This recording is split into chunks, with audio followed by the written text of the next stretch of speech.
वंदे मातरम दोस्तों, मैं आप देख रहे हैं आपका अपना यूट्यूब चैनल फार्मोटेक। आज हम लोग आए हैं एक ऐसे प्लॉट पर जहां पर परवल की खेती होती है और ये परवल की खेती वर्ष भर लगातार किसान को आमदनी कराती है और अच्छा मुनाफा भी देके जाती है। ये उत्तर प्रदेश के कानपुर देहात ज़िले में एक मदनपुर ग्राम है, वहाँ पर हम लोग आए हुए हैं। वहाँ पर परवल की खेती ये पिछले 3 साल पहले स्टार्ट हुई थी और वो परवल की खेती आज अच्छा मुनाफा इन किसान को दे रही है। इस वीडियो में हम उनके साथ में भी जुड़ेंगे और जानेंगे इस खेती के संबंधित बारीकियाँ कि कैसे इस खेती को उन्होंने किया है और क्या वो आमदनी इससे ले पा रहे हैं। तो आइए शुरू करते हैं, जोड़ते हैं उन किसान को उनके परिचय के साथ। सर नमस्कार। पहले तो आप किसान भाइयों को अपना परिचय दीजिए। हमारा नाम राम कुमार है। हम कानपुर ज़िला से बोल रहे हैं और हम तहसील पुखराया ग्राम मदनपुर के रहने वाले हैं। जी, हम परवल की खेती करते हैं। जी, मैं देख रहा हूँ, आप भी देख पा रहे हैं ये परवल की खेती भाई साहब ने करी हुई है। और कब से कर रहे हैं आप ये परवल की खेती? हम ये 3 साल से कर रहे हैं। 3 साल से कर रहे हैं। तो जो आपका अनुभव है वो हम किसानों तक पहुंचाना चाहते हैं। इस वजह से आपसे थोड़ी सी जानकारी लेंगे और समझेंगे कि इस खेती की बारीकियां क्या-क्या हैं। सबसे पहले हमें ये बताइए इस खेती को जो लगाने से पहले क्या तैयारी करनी है खेत की हमें, अगर हम ये लगाना चाहते हैं तो? पहले खेत को अच्छी तरह से जुताई कर लें। जी। जुताई करने के बाद इसमें जो लाइनें बनी हैं, ये लाइनें फावड़े से बनाना है। लाइनें ये फावड़े से या ट्रैक्टर की मदद से भी लाइन बनाई जा सकती है। मतलब इन्होंने जो ये नालियाँ बनाई हुई हैं, इन्हीं नालियों के जो मेड़ बनाई हुई है, इन्हीं मेड़ पर पे ही सीधे इन्होंने रुपाई करी हुई है इन जड़ों की। तो इस तरीके से इस विधि का उपयोग किया जाता है। मैं आपको किसान भाइयों एक चीज़ इसमें बता दूं कि ये 2-3 तरीके हैं इसमें लगाने के। कुछ लोग इसमें फैलाव विधि से करते हैं, कुछ लोग वर्टिकल फार्मिंग करते हैं, जैसे बांस के साथ में धागा बांध करके उसके ऊपर बेल को छलाया जाता है। तीसरा जो तरीका है वो ये है कि मचान विधि पे भी इसको किया जाता है कि पूरे बांस का स्ट्रक्चर बना करके उस पे इसको किया जा सकता है। तो इन 3 तरीक़ों से ये परवल की खेती आराम से करी जा सकती है। सर लेकिन आपने ये विधि क्यों चुनी करने से? ये हमने इसलिए विधि चुनी है क्योंकि ये मतलब कम लागत वाली है। अच्छा, आम किसान की पकड़ में ये आ सकता है। बाकी जो बाँस है और जो मचान बनाना है वो थोड़ा-सा कॉस्टली पड़ जाएगा और जो छोटे किसान हैं उनके बस का नहीं है कि इतना ज़्यादा वो इन्वेस्टमेंट कर पाएँ। यही इसी वजह से आपने इस चीज़ को चुना है। तो सर ये कितना एरिया है आपका? ये लगभग आधा एकड़ है। आधा एकड़ है। तो सर हम लोग बात कर रहे थे कि पहले आपने खेत की जुताई अच्छे से करी, फिर ये लाइनें आपने बनाई हैं। लाइनें बना करके इसमें जो जड़ें लगाई हैं आपने, वो कैसे लगाई फिर? वो हमने जो लाइनें बनी हैं जी। लाइनों में मतलब सीधी जड़ रखना है। इसकी जो ऊपर की मुंडी होती है थोड़ी जरा सी खोल के रखना। अच्छा, जैसे मैं आपको दिखाऊं, अभी किसानों को दिखा देते हैं, आप थोड़ा सा दिखाइए। जैसे ये जड़ लगी हुई है। अच्छा, ये जड़ लगी हुई है। तो इसको जड़ का लगाने का कोई विशेष तरीका है या मतलब कैसे भी लगा देना है इसको? अरे इसको मतलब खुरपी से गड्ढा करके इसको अंदर डाल देना है। जरा सी माटी इसके ऊपर डालना है बस। अच्छा, मतलब इसको ऐसे सीधा लगा देना है। और इसका जो ग्रोथ है वो ग्रोथ हमें देखना है कि ऊपर की तरफ हो। ऊपर की तरफ है ना, ताकि इसका जो विकास है वो ऊपर की तरफ हो जाए। अच्छा, उस तरीके से इसको लगा देना है। इसकी दूरी का भी है क्या कि एक जड़ से दूसरे जड़ के बीच की दूरी कितनी होनी चाहिए? लगभग 1 फुट। 1 फुट की दूरी पर किसान साथियों इसको लगाया जाता है। जैसे आप देख रहे हैं, एक यहाँ पर इन्होंने लगाया हुआ है और दूसरी जड़ जो है यहाँ पर लगी हुई है। तो लगभग 1-1 फीट की दूरी पर इन जड़ों को लगाया जाता है। तो ये जड़ें, ये कौन सी वैरायटी है जो आपने लगाई है? राजेंद्र करके है। तो ये राजेंद्र एक देसी वैरायटी है और काफ़ी चलन में है, अच्छी पैदावार देती है। तो इन्होंने राजेंद्र वैरायटी का इसमें चयन किया है परवल में। तो ठीक है, हमने खेत की तैयारी कर ली है और ये जड़ों को हमने लगा दिया। क्या इस टाइम पर कोई हमें खाद देनी है, कोई फर्टिलाइज़र का इस्तेमाल करना है? लगाते समय कुछ नहीं डालना है इसमें। इसके बाद जब 1-1.5 महीने हो जाएंगे जी, जब पानी लगा के फिर इसमें खाद डालनी है। फिर 1 हफ्ता बाद फिर पानी दोबारा छोड़ना है इसमें। अच्छा, तो इसका मतलब जो पहली बार जब हमने जड़ लगाई थी उस समय पानी देना है या नहीं देना है? जो जड़ लगाई है उसके तुरंत बाद पानी छोड़ना पड़ेगा। पहले हमें सूखे खेत में जड़ लगानी है, उसके बाद में हमें इसमें पानी छोड़ना है। उसके 1 से 1.5 महीने के बाद में हमें इसमें खाद देनी है। खाद के रूप में क्या दिया जाना है इसमें? जिसमें मतलब मतलब आधा एकड़ में 10 kilo DAP, 10 kilo urea. 10 kilo DAP, 10 kilo urea इसमें हाँ, हमें देनी है। अच्छा, तो ये पानी के साथ में देनी है या जड़ों में देनी है? पानी लगाने के बाद दोबारा थोड़ी 1-2 दिन बाद फिर बाद में डाल दी इसको।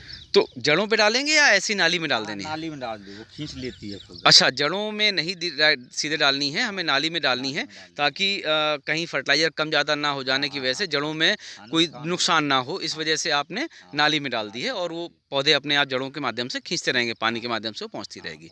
जी, जी, जी, जी।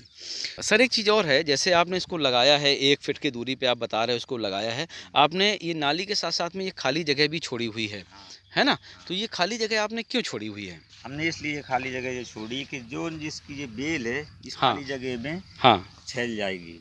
अच्छा, बेल का जो फैलाव है इस खाली जगह में हो जाएगा, तो किसान साथियों से फ़ायदा क्या होगा? एक तो बेल को छैलने के लिए जगह मिल जाएगी, दूसरा जब बेल इसके ऊपर छैलेगी तो क्या होगा कि यहाँ खरपतवार नहीं उपजेगा और इनकी लेबर कॉस्ट है वो भी यहाँ से बचेगी। तीसरी एक और चीज़ है कि जो नमी है खेत में वो भी बरकरार रहेगी और साथ-साथ में क्या होता है कि ये जो जड़ें हैं इसकी, है ना, जो शाखाएँ हैं, जब ये शाखाएँ फैलती हैं तो ये क्या होता है, ये अपनी जड़ें भी जो है ज़मीन में छोड़ती जाती हैं और इसी तरीके से ये बेल का जो फैलाव है एक नया सिरा बनाते हुए बेल आगे बढ़ती रहती है और ये पूरे खेत में, जो आप खेत अभी ये खाली ऐसा लग रहा है, आगे आने वाले 1-2 महीनों में ये 1 महीने में ये पूरा खेत आपको हरा नज़र आएगा और मैं उसका वीडियो भी आपको ज़रूर शेयर करूँगा कि उस समय क्या पोजीशन है और प्रोडक्शन इसका कैसा निकल रहा है। रोपाई कब करनी है, किस महीने में? जनवरी में। जनवरी में इसकी हमें रोपाई कर देनी चाहिए। तो ये शायद जनवरी में अगेती परवल होगा ये, हाँ। है ना? तो हमें भाव जो है आगे अच्छे मिल पाएंगे। जी, जी, बिल्कुल, बिल्कुल। तो अगर हम इस तरह से इसको करते हैं तो कितने पानी देने की ज़रूरत पड़ेगी हमें इसमें? तब तक इसका जो है विकास जो हो जाए, कितना पानी इसमें लगातार देते रहना पड़ेगा? लगभग 12 पानी लगेंगे, 12-13। 12-13 पानी कितने महीनों में? 3 महीने के अंदर। 3 महीने के अंदर 12-13 पानी इसमें लगने वाले हैं। और ये इसमें जो फूल वगैरह हैं, फलन है, वो कब से स्टार्ट हो जाता है? मतलब 3 महीने के बाद फूल चालू हो जाता है आना। 3 महीने के बाद फूल चालू हो जाता है। अगर जनवरी में लगाएंगे तो मार्च, अप्रैल, मई से इसमें फूल आना चालू हो जाएगा पहली साल में। अच्छा, दूसरी साल 2 महीने बाद। तो इसका मतलब है जब दूसरी साल अगर हम इसको जब रोक के रखेंगे तो हमें मतलब जो है ज़्यादा मतलब समय मिल जाएगा पैदावार के लिए और इसको विकास करने में कम समय लगेगा, यही मतलब हुआ आपका। ओके, तो जैसे पहली बार मान लो हमने जड़ लगाई, भी हम शुरुआत से ही बात कर रहे हैं, तो पहली बार जड़ लगा दी हमने, 2-3 महीने में इसकी जो है मतलब फूल चालू हो गए और प्रोडक्शन कितने दिन में टूटने लगता है पहला आपका ये? पहले लगभग 4 महीने बाद। 4 महीने बाद टूटने लगता है। मैं आगे बढ़ूं उससे पहले मैं एक चीज़ और जानना चाहूँगा आपसे कि ये साल भर में इसमें कितनी लेबर कॉस्ट लग जाती होगी आपकी? लेबर कॉस्ट लगभग 20 से 25 हज़ार के लगभग। 20 से 25 हज़ार रुपये लेबर लग जाती है आपके इस पूरे आधे एकड़ के प्लॉट में। और लागत जो बीज की आई थी वो लगभग कितनी आई होगी? 15,000 के लगभग। 15,000 लगभग बीज का हो गया और 25,000 आपकी लेबर कॉस्ट हो गई। और जो पानी वगैरह का जो खर्चा है अगर उसको हम जोड़ लें तो लागत कितनी हो जाएगी? लगभग 50 के लगभग। 50,000 रुपये आपकी मोटा मोटा लागत हो जाएगी। पैदावार की अगर हम बात करें तो इसमें पैदावार कितनी निकलती है? जैसे आपका ये आधा एकड़ का प्लॉट है, इसमें कितना आपने पिछले जो 3 सालों में आप लगा रहे हो, कितना पैदावार निकलती है? 30 से 40 कुंटल तक। 30 से 40 कुंटल। दोस्तों ये हमारे यहाँ का आधा एकड़ मतलब 1 बीघा है पूरा और उससे ये बता रहे हैं कि 30 से 40 कुंटल बड़े आराम से इसमें पैदावार निकलती है। तो सर इसका जो भाव है बाज़ार में वो क्या मिलता है आपको? 40 से 60-70 रुपये तक चलता है इसका भाव। तो ये शुरुआती दौर में 40 रुपये मिल जाता है या मतलब वर्ष भर आपको यही मिलेगा इसका? शुरुआती दौर में जो चलेगा 60 से 80-70 इसके बीच में। अच्छा, तो जैसे आपका ये अगेती आपने लगाया हुआ है, क्योंकि आप पिछले साल इसकी रोपाई करी थी आपने, तो ये अगेती है तो इसका मतलब ये 1 महीने में अभी आपका जो है ये देने लग जाएगा। अप्रैल में आपका आ जाएगा ये, तो अप्रैल में तो भाव बहुत अच्छे मिलेंगे आपको। तो उस समय अगर मैं मान के चलूँ 70-80 रुपये भी मिल जाएगा अगर भाव, तो 2 महीने भी अगर वो भाव मिल गया तो काफ़ी अच्छा जो है हो सकता है। जी जी। तो अगर जो साल भर का अगर एवरेज हम जोड़ें, तो अगर 50 रुपये भी जोड़ें तो 50 रुपये के हिसाब से काफ़ी अच्छा जो आप प्रोडक्शन बता रहे हो, तो लगभग 1.5 लाख रुपए के आसपास बड़े आराम से इससे निकल सकता है 1 बीघे से। ये अगर जो नॉर्मल किसान हैं, जो गेहूं और धान और ये बेचर करने वाले किसान, तो उनके लिए तो मुझे लगता है ये बहुत बड़ा संदेश है कि जो ट्रेडिशनल खेती है उससे बाहर निकल करके अगर हम इस तरह की जो सब्जी वाली खेती है, या सब्जी में भी अगर हम कहें कि जो टिकाऊ सब्जी वाली खेती है, उसके ऊपर अगर हम जाते हैं तो अच्छा मुनाफा मिल सकता है हमें। और जो किसान की आय दुगनी करने की बात हो रही है, वो किसान की आय दुगनी हो सकती है, कम लागत में हो सकती है। जी जी जी।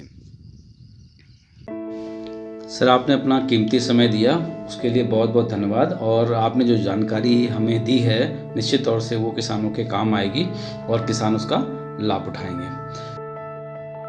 तो मिलते हैं फिर अगले वीडियो में नई जानकारी के साथ। जय हिंद, जय भारत, वंदे मातरम।